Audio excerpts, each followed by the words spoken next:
श्री स्वामी समर्थ. गुढीपाडव्याच्या हार्दिक शुभेच्छा. हिंदू नूतन वर्षाच्या हार्दिक शुभेच्छा. खऱ्या अर्थाने तर आज म्हटलं पाहिजे. Happy new year. गेली 4 वर्ष झाली आम्ही प्रयत्न करतोय की हे जे आपले सण आहेत हे जास्तीत जास्त करून आपल्या घरात साजरे करता यावे.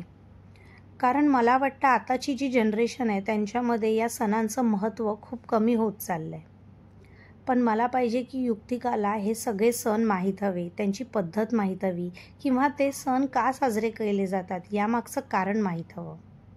म्हणून आम्ही हे छोटे छोटे प्रयत्न करत असतो. गेली 4 वर्ष आम्ही सगळे सण घरी साजरे करतो.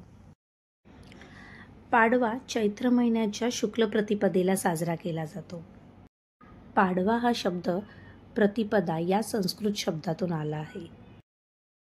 वेदांग ज्योतिष या ग्रंथामध्ये सांगितल्याप्रमाणे आपल्याकडे जे 3.5 सगळ्यात शुभ मुहूर्त आहेत त्यांच्यापैकी गुढीपाडवा एक पकडला जातो. हा संपूर्ण दिवस शुभ मानला जातो. या दिवशी कुठलाही मुहूर्त बघण्याची गरज नसते. आजच्या दिवसाला हिंदू धर्मात खूप महत्त्व आहे.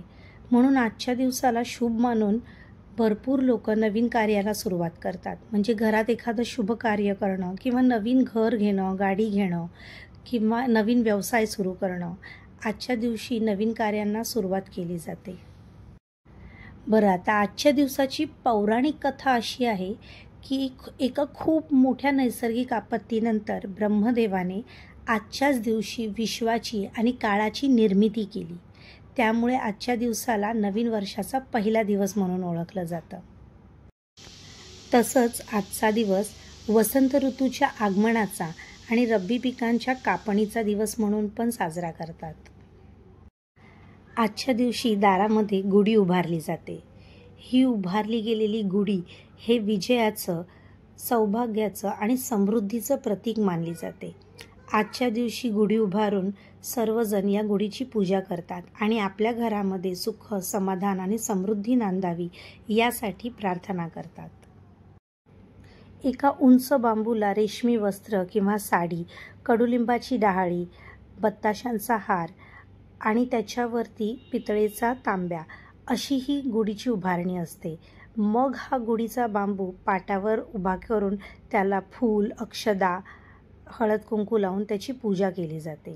दुपारी त्याला नैवेद्य दाखवून संध्याकाळी आरती करून गुढी उतरवली जाते. आम्ही आमच्या घरी गुढीपाडवा हा असा साजरा करतो, अगदी साध्या आणि सोप्या पद्धतीने. तुम्ही तुमच्या घरी गुढीपाडवा कसा साजरा करता हे मला कमेंट बॉक्समध्ये नक्की सांगा आणि माझ्या पद्धतीत काही उणीव राहिली असेल तर तीही मला कळवा. मी सुधारण्याचा नक्की प्रयत्न करेन.